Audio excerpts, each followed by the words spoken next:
had some, family problems. You've got family problems. I've got family problems too. What are we talking about here? I got drunk once. But since I've been here, I have been really good. I have been on time, all my appointments, all my meetings, everything. Ask Mitch! Yeah. Let's face it, I don't think of myself as a proper screen actor. What am I saying? That's the answer. The answer is, no, I don't know how real screen actors do it.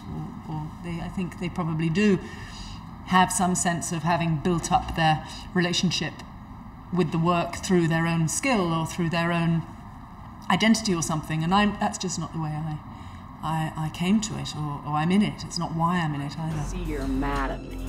And your mother, she's wonderful. Then why didn't she choose someone like you with a gun?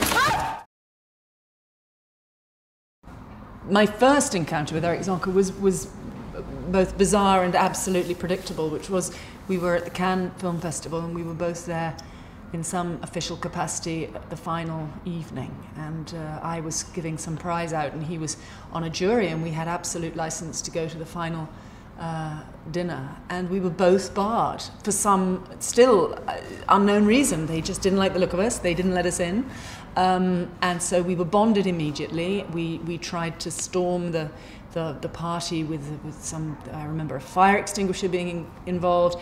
Eric was almost certainly drunk. I was definitely not, because I can't drink, but I was probably pretending to be drunk, and we never saw each other again. And then a few months later, maybe even as much as a year later, a mutual friend of ours told me that he was aware that Eric was developing a film for me which involved a woman in Mexico, and I was absolutely intrigued by this. I thought, this man must be insane. I mean, he doesn't know me.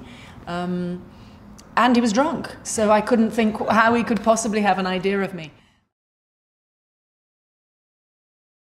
But also it was phenomenal to me because I'd always wanted to play exactly this woman. I'd always had this idea myself of looking for a way of making a portrait of a woman drunk who was as vivacious, literally, full of life, so powerful and energy-filled and resourceful and courageous as all the great drunks that I've known and loved in my life, and not someone who was a kind of loser tipping off the wagon in a sort of slightly weak and passive way, which I think is a cliche of a lot of interpretations of drunk people.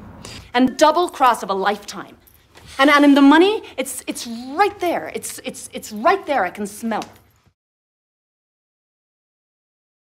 It takes a time, and that was again part of the project, was to push our own ideas, Zonka's and my own idea of a woman, particularly a woman of that age, because I think if we do see women of that age in films, we generally see them making some kind of reckoning with the maternal, if they haven't had children, or even if they had, there's always some sort of narrative involving, you know, the maternal instinct, the whole idea of reproducing, the whole idea of nurturing, and the whole idea of aging.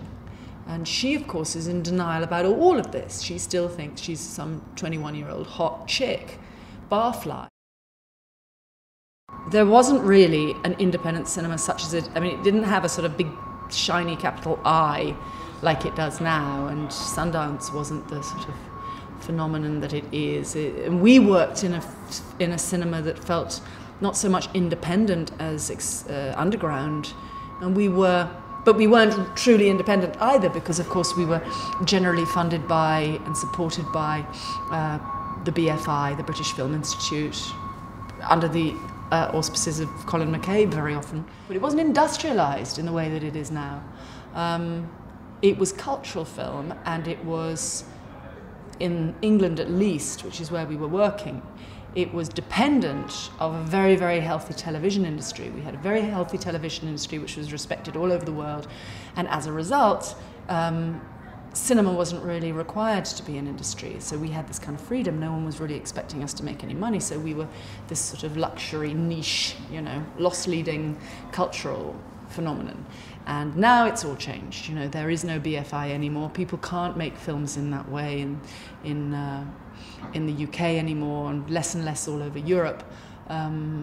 you have to prove that your film is going to make a lot of money before anyone will give you any money to make it, and you need to have directed at least 3 fantastic commercials before you get a chance to make a feature film. I don't know, I'm being a bit cynical, but it feels very, it feels appropriated.